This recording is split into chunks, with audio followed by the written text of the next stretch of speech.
everyone, and welcome to the Icehouse podcast. I'm Bryar Stewart, the community manager at the Icehouse, and I'm really excited because today we have the incredible Paul King, who is, what an introduction, eh, Paul? He is an Icehouse coach, and he has an incredible background. He's we've just chatting before, and he's been in many industries and a couple degrees at his sleeve, but a lot of experience in psychology and a lot more. But the whole purpose of this podcast is for Paul to talk about his experience, his history, and where he is today. So I'm going to keep a bit of suspense there. But Paul, welcome to the Icehouse podcast. How are you going? I'm fine. I'm in black and white Singapore, as you can see. Yeah, wow, it must be good to be able to travel overseas. And you're almost in black and white New York. I am. I'm almost in black and white New York. But yeah, no, it's cool to have you here today at the Icehouse and to be able to discuss your work experience, which is cool. So we'll kick off into the first question. The first question being, give us some background in your work experience. What has your journey been to where you are today? I'm sure there's lots for you to be able to delight us with. Well, there's lots because I'm so ancient, so there would be lots. Yes, I didn't mean it that way. As you can see from just a couple of grey hairs I've got showing through. Right, so where did I start? I started out, before I started out, I wanted to be a marine biologist. How about that? You didn't know that, did you? Wow, I didn't know that. I wanted to be Jacques Cousteau, the second, only not French. And that kind of got beaten out of me because I went and crewed a tall ship and hit a force 12 gale in the middle of the night in the English Channel. So I decided I didn't want to spend my life on a ship. Thank you very much. Brilliant. And ended up, because I was good at it, in chemistry. So I did a degree in chemistry to start with, particularly interested in biotechnology. And because I'd become a graduate of chemistry, I then went into financial services. Yeah, great. Yeah, well, I had this green thing going on. My first piece of research was researching the chemical versus physical effects of crop protection. And I was interested in companion growing. So I actually found an answer to a particular problem, which was put dill seeds in with kidney beans, if you can believe that. But they wanted me to isolate what the chemicals were. So I did that, and I got it down to a group of 6. At which point I said, but the answer is to put dill seeds in with kidney beans. And they said, no, we want to be able to make it from petrol. At which point, me and chemistry parted ways. So I ended up in financial services. I saw an advert in London that I think said, and it can't have done, come and work here, you can make lots of money, you need know nothing. And I thought, that's the very thing for me. How did you refuse that? Exactly. So off I went, and I started work in financial services in 1988. Wow, awesome. Yep. And I was in financial services for a while. In the middle of that, I took a year out to attempt to be a rock god, irgendwie didn't work very well.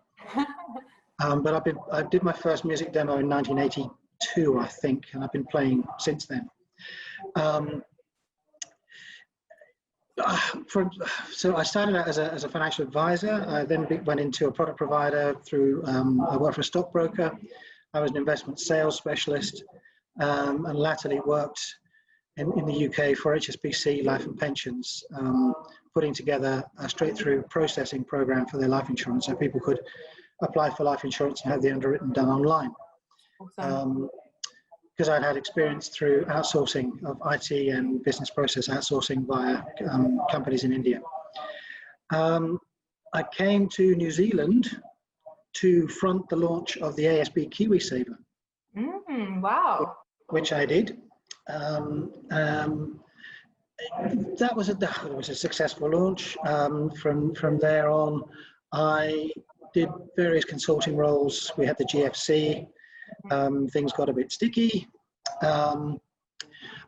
Through various routes, I ended up studying psychology and trained to be a psychologist.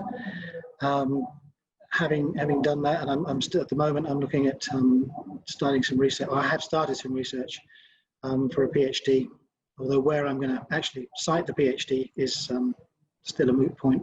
Yeah. Possibly Macquarie in Sydney, but I'm hoping to do it here. Wow. Looking at the lived experience of imposter phenomenon. So now I work as a coach. I coach the EMBA and MBA and Masters of Advanced Leadership program students at Massey University here at the Icehouse, which is a relatively recent thing. And I'm also an authorized financial advisor. So I'm authorized by the Financial Markets Authority to give advice, personal advice to businesses and individuals on insurance and investments. Awesome. That do? Oh, and I haven't finished. Oh, okay, continue.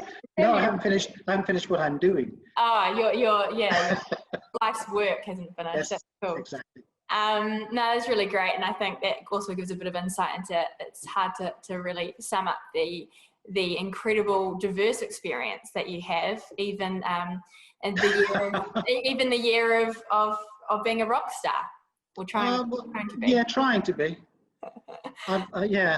Yes, we'll come back to that probably. Yeah, I think that's really cool though. It's really awesome. So your focus now, you said you're a coach to university students in that higher level, recently here at the Icehouse. What's your key focus, or you said financial information and advising, No, that's not my key focus. Yeah, so hit us with what it is. I happen to be very good at that. It's not what really drives me. Yeah. I've got a background in it. I've done some pretty high level stuff in the UK. I used to run, I set up and ran the strategic account business unit for Canada Life, for instance, which involved looking after, I think it was 78 business development managers and 8 sales managers. But that's numbers. What really is my passion, if you want for a better word, is psychology. It's people. My focus is people. I said my focus is having the skills to help people. My real interest is being in the moment with people, helping them to develop themselves for the best reasons that they have. Psychology isn't all about fixing what's broken. Psychology is about making things as good as they can be, and that's my focus. Awesome. Yeah. So you're saying psychology and the people side of it is your thing. It's your favorite thing of what you do. But what is has there been any times or experiences where you have seen, what makes you go wow and gets you out of bed in the morning? The difference you see in someone and how they learn how to connect better with people or know themselves better. What's your get out of bed drive? Currently, what gets me out of bed in the morning is knowing that the US stock market is still open for a few hours, because it closes at 10 o'clock, because the time zone is different, and I need to adjust the investment positions that I've got potentially before the market closes. So that's what gets me out of bed in the morning.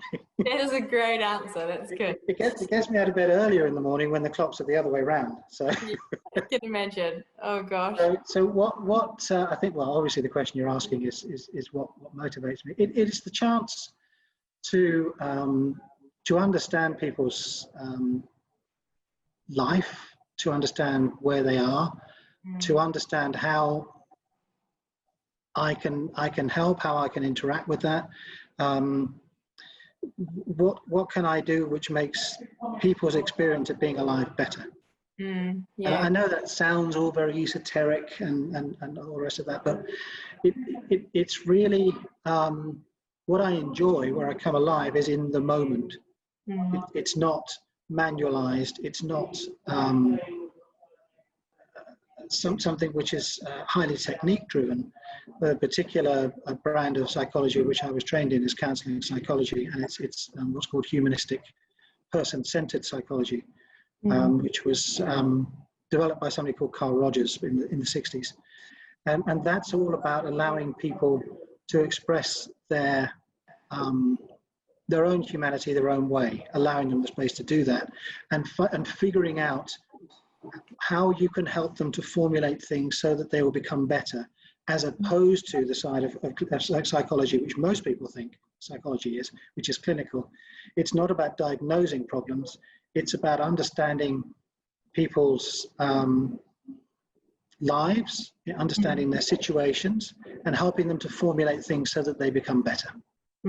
Awesome. That may be in a business sense. It depends what's driving people. It depends what's required. It depends what's necessary. Yeah, that's great. That's awesome.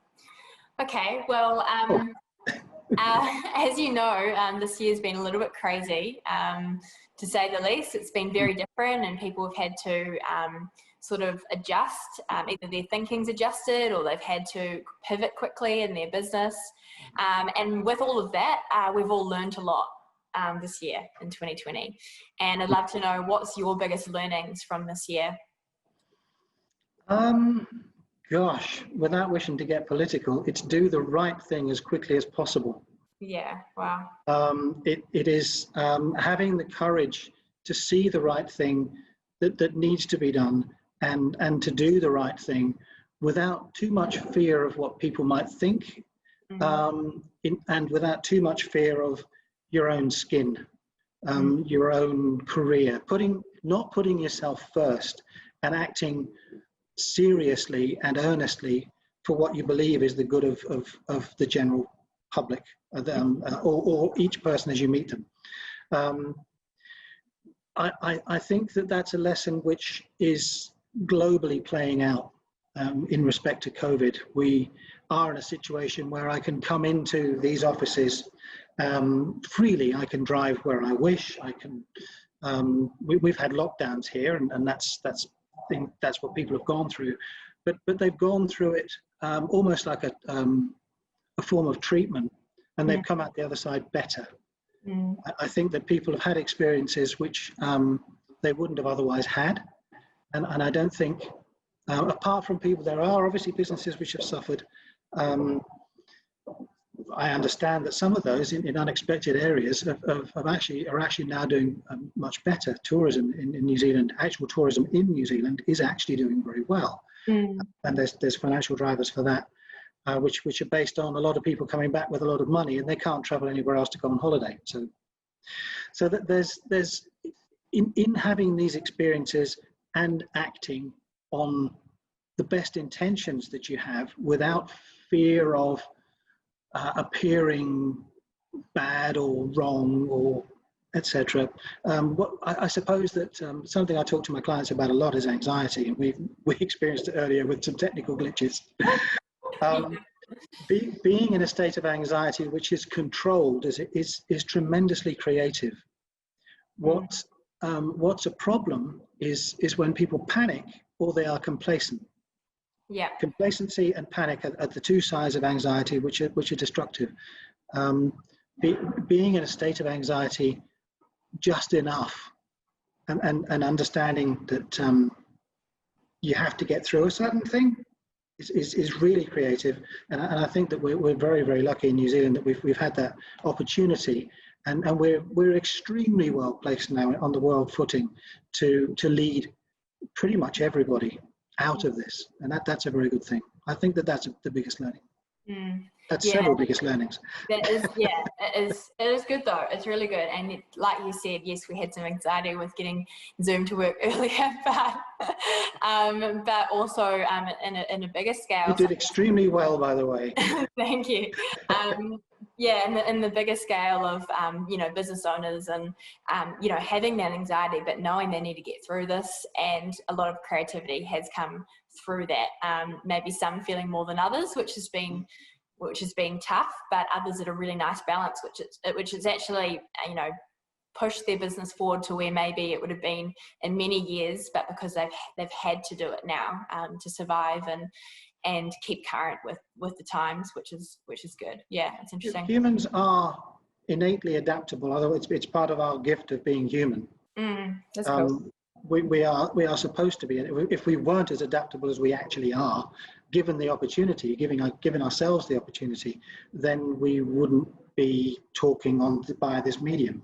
There is no other animal that produces anything like the things that we do. Yeah, very true. Yeah, thank goodness for that. Yes. Especially after this year, we've all had to adapt. I think probably the most used word this year is probably pivot and adapt and these sorts of things, because It really has been what people have had to really do. Yeah, that and it's brought things that people knew they needed to do. So possibly, again, without wishing to cause any offence, for want of a better word, to anybody that's listening, some people might have been, compared to what they were capable of, coasting. And plans that they might have thought, look, we've got 18 months to do this. They found that they can do them in 3 weeks. And I hear that a lot, and I know that other coaches here have heard that a lot. We had a meeting a couple of weeks ago where some of the other coaches were expressing just that with the people they've been working with. So, and you hear it on other podcasts and stuff like that. The thing which we knew we had to do, we've just gone on and done, and it's left us in a different place, in a better place. That isn't the whole world's experience, but it's more so than not. It's the experience of New Zealand. Yeah, totally. Yeah, it's amazing what you actually can do when you need to. You know, when it's the time frame is very short. It's amazing what you can do. I don't want to get too crude, but I had somebody explain this. A guy called Frank Furness, and I might send this to him. Who I did a course with 20 years ago, and he calls it the diarrhea moment. If you have to, yep, you find a way.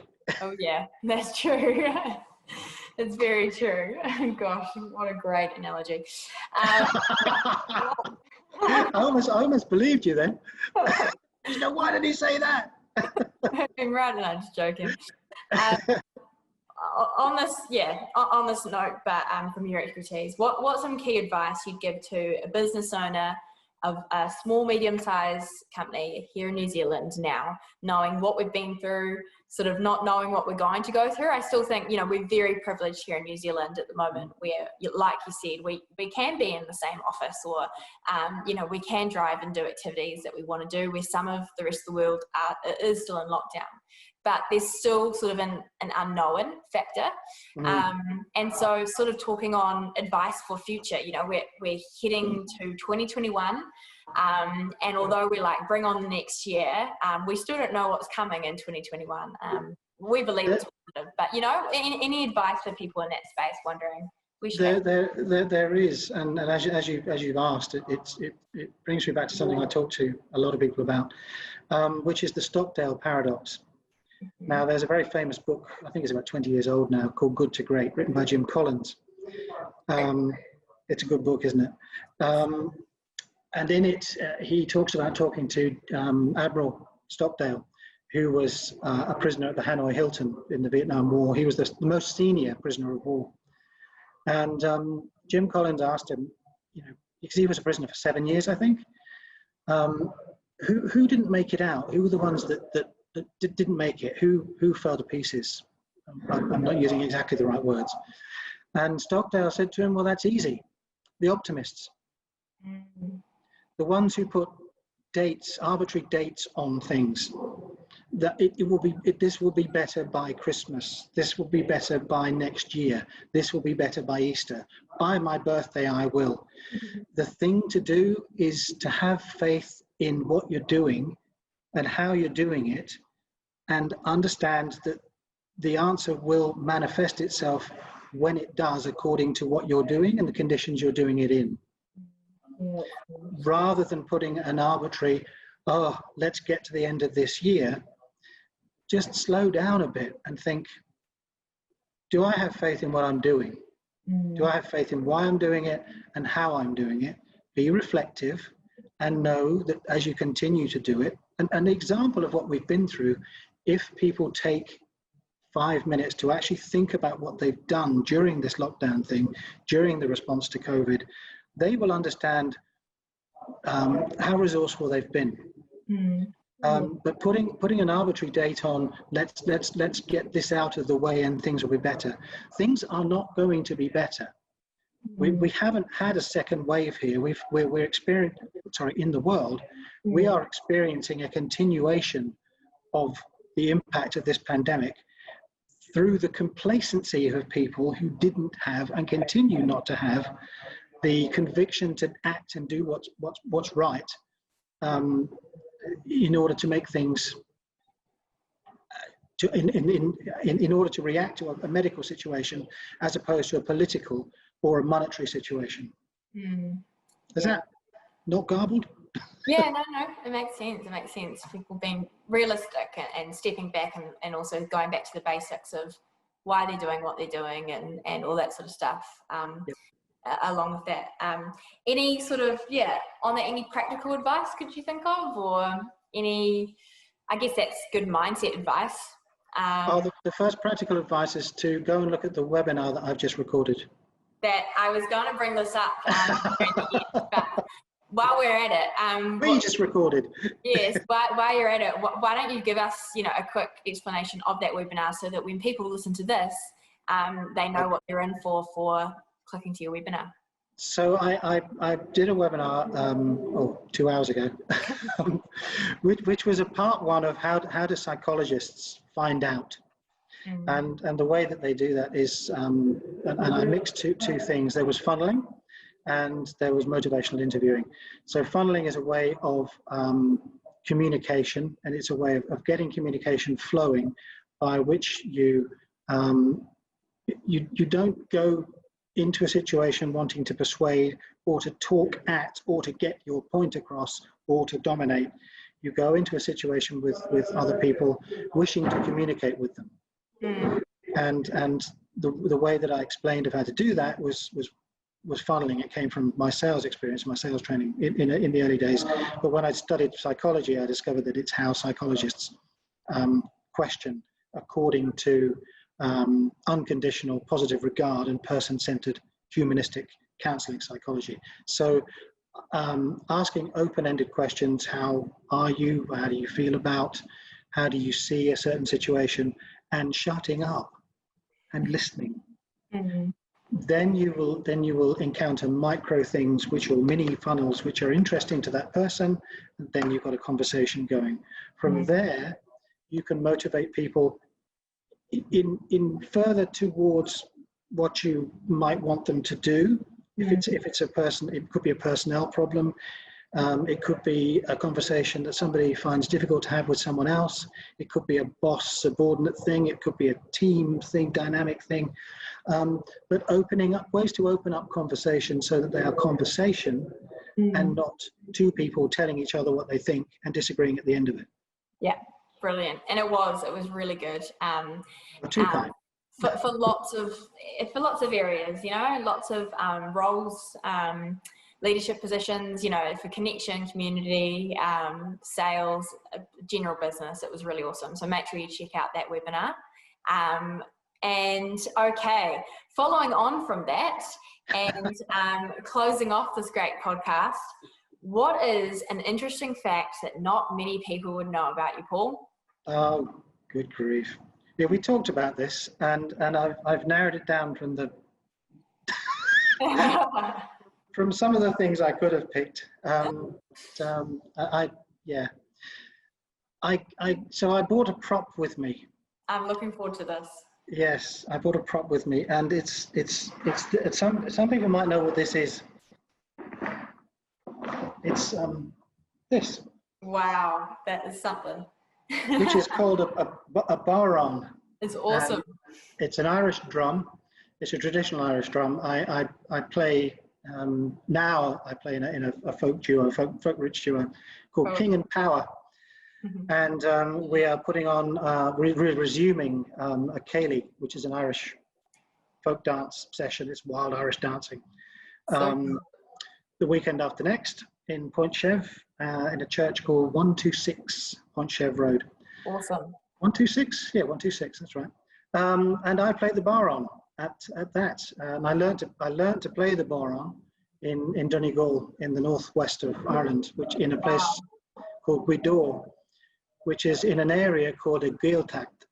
Very authentic. Well, I learned there are people in New Zealand that play a baron, and they've seen it done on YouTube. I learned in the Gaelic-speaking area of northwest rural Ireland. Amazing. And the Gaeltacht is an area where people are native Irish speakers. Wow. So that's a surprising thing. I speak a little bit of Gaelic and I play an Irish drum. Very, very cool. Not that surprising, but hey. No, it's interesting. And I think, yeah, you're very musical, which is cool. And to, you know, be doing it now and being involved in a band, King and Power, I like it. It's very good. Got good connotations as well. It just so happens to be our surnames. Yeah, it's kind of really,